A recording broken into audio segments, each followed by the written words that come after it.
Hi there, I'm Jane and welcome to my YouTube channel and my messy little sewing corner. This is the first of two videos documenting the process of how I hand sewed my first 1770s-ish robe à la francaise, also known as a sacque back gown. In this video, I'll discuss the construction of the bodice, pleats, and skirts, and then in the next video, I will go over the sleeves, a small emotional breakdown that I had, some genuine ennui, and then finally piles of trim.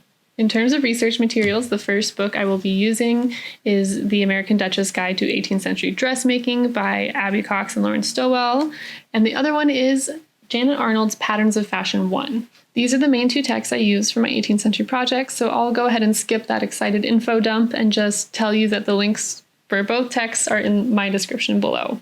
And since I'm trying to work on how long my intros and outros for these videos are, let's go ahead and just get started. Meet me back here in a bit, and I'll see you soon.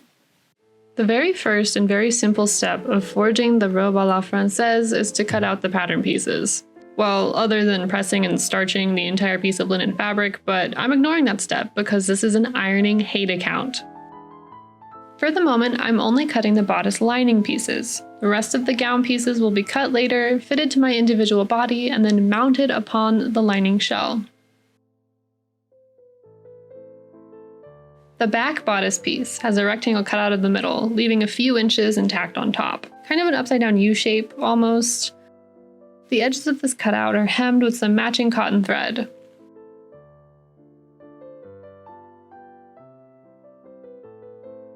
Three sets of ties, just standard twill tape, are attached to the edge, top, middle, bottom, and they're tied shut.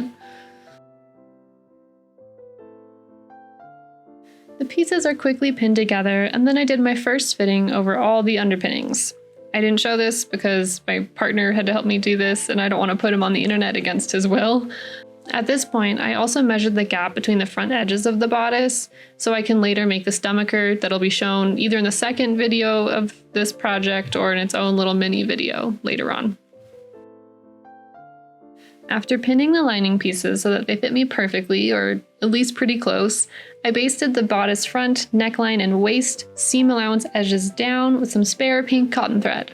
I generally like to use a different color thread for basting stitches than the color of the fabric, so that if I have to pull it out later on, I won't accidentally tear out the real stitching, because that hasn't happened to me before. The lining seams are sewn with a whip stitch, preserving all the fitting I did earlier.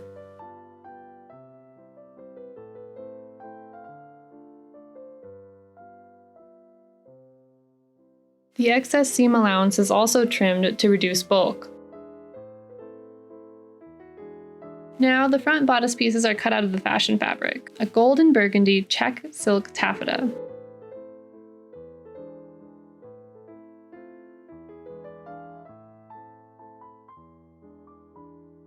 The fashion fabric pieces are hem stitched to the front bodice lining pieces, with the seam allowances folded inward between the two layers. After this, we're going to jump to the process for the back pleats. Before pleating though, I sewed together two longer rectangles of fabric at about 47 inches wide, including seam allowance. This was just a little narrower than my fabric's total width because most patterns recommend about 80 to 100 inches wide for this component, and I wanted to use my fabric judiciously. Oh boy, these pleats got me, and I should have called this section Revenge of the Pleats, but here we are. And these two joined panels will form the back section of both the bodice and the skirts, which is not something I realized when I saw robe à la francaise for the first time. I wasn't sure how it was put together, but I thought maybe it was a cape moment. That's not true, it's all one piece. So I had to pin and unpin and repin these pleats about, I think 4 times total in one afternoon. Pleating is generally pretty easy for me, but I'm still not completely sure I did this portion right. I was jumping between the American Duchess Guide and the Patterns of Fashion, trying to figure out just how much fabric I was supposed to be pleating in. A lot of instructions for this thing give what they did, but not necessarily what you should be doing, or there's no standard measurement for this. There's just pleat in enough is essentially the gist of it. So that was rough. I ended up with the top pleats being 3 inches wide, the second pleat underneath it on like the inside middle being 2.5 inches wide, and the third pleat on the underside outside of that middle pleat were 3 inches wide. And then there's also the secret pleat underneath the first 3, measuring 3.25 inches wide. Looking at it directly from the back, it seems like there's only 2 pleats, but this is an optical illusion. There's a whole bunch in there, all stacked up. I think I should have pleated less fabric in total. Like, I should have kept the visual width of the pleats the same, but just pleated in less underneath where you can't even see it. I think I just did a bit too much for what it should have been. But by the time I questioned my life decisions, I had already secured them with like 3 different rows of stitching, and I wasn't gonna turn back. It just wasn't gonna happen. After they're pinned and divided, the pleats are vertically prick stitched to the top of the back lining piece near the center of each big pleat. I did this with some silk tire thread in a sort of russety brown color. I've definitely had some trouble finding a heftier silk thread that I can properly match to my fabrics kind of in person. But a little while back, I bought a secondhand bulk lot of this tire brand silk thread in a ton of colors off eBay. I even like made a short about it, about how excited I was putting it all away in like rainbow order, so go watch my one YouTube short if you want to. But you know, I get to use it up, so that's good. I'm glad I didn't have to buy more silk thread for this.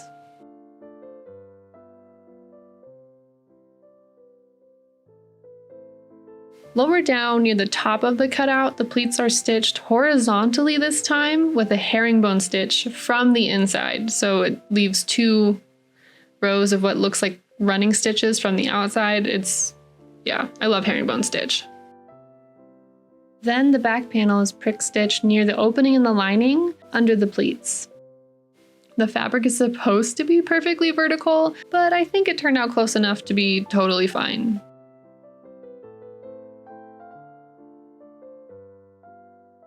After that whole thing, the excess fabric along the bodice arm side is trimmed off, but I did try to leave a generous amount of fabric so I didn't accidentally trim too much and have to go back again and fix it.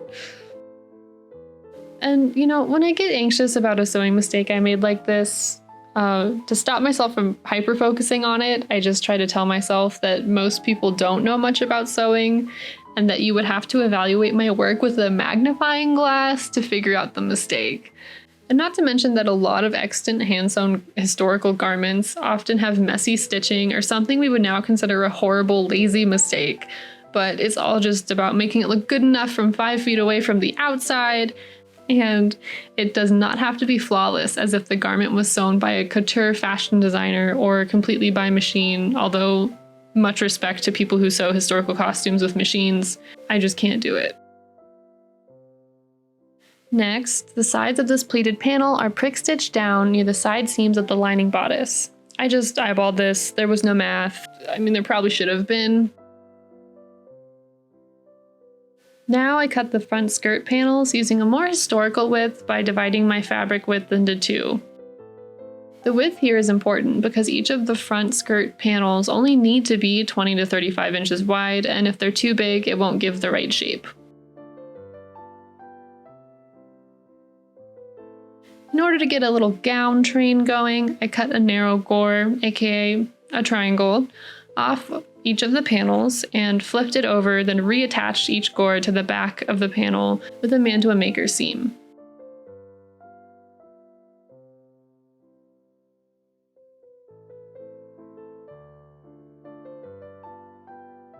The top 11 inches or so of both of these seams are turned over twice and hemmed to make a pocket slit.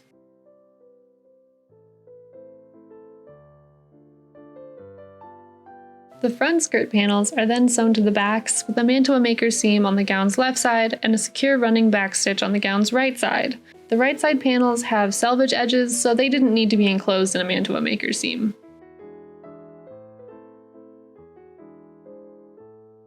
Then, the front edges of the skirts are folded back to better show off the petticoat and give the right shape. I also eyeballed this process because I'm an agent of chaos.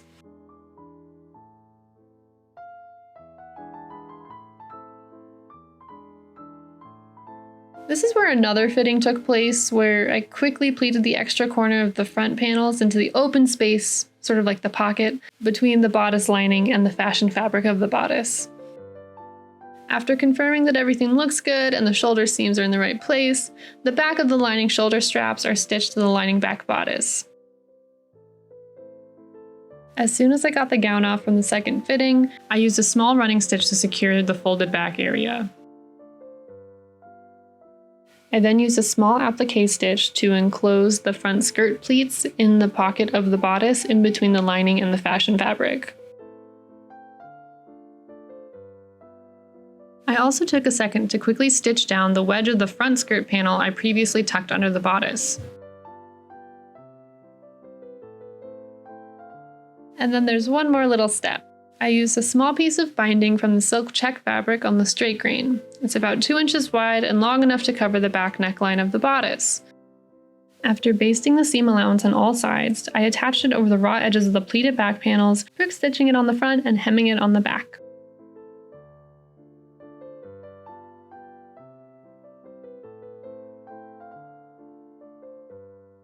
At this point, the bodice and skirts are pretty much constructed and good to go, and I think this is a good place to take a little break and come back next time with the rest of the gown. So first of all, welcome back. I'm glad you made it to the end of the video. This has been a multi-month project for me, starting at the beginning of August, and I'm not gonna lie, it was super challenging. There were multiple steps that just made me want to tear my hair out. I'm very satisfied with where it is now, and I'm proud of myself. I think I've done a good job, but the pleats drove me up the wall here. Literally redid them so many times. And the number of fittings required to make this gown was a lot. If you had a good time watching my process and hanging out with me, go ahead and give this video a like, comment something interesting. I know you're very interesting. Just leave me an interesting comment, subscribe to my channel, even turn on the little bell for notifications on when I release new videos. I try to release on the first Friday of every month. However, I might try to go a little bit more frequent than that when I feel up to it. If you want to show a little bit of extra appreciation for me, my work, and the channel, please go on to Ko-Fi, which is in the description, and maybe buy me a coffee, you know, if you feel like it. My next video on the sacque gown will be uploaded on November 4th. You'll get to see me struggle with the sleeves, the trim, so much trim, like so much trim, just miles of it. And I'm considering trying to upload a video in the meantime, you know, to be a little bit more frequent. Maybe one where I go through my fabric stash and expose my slight craft supplies hoarding habits and all the dusty skeleton fabric bundles in my closet. So if you're interested in watching me wade through that, might be up before November 4th, after November 4th. I don't know. You'll just have to keep coming back and checking in to see what's happening. Anyways, thanks for hanging out with me. I appreciate it a lot, and I will see you next time. Bye.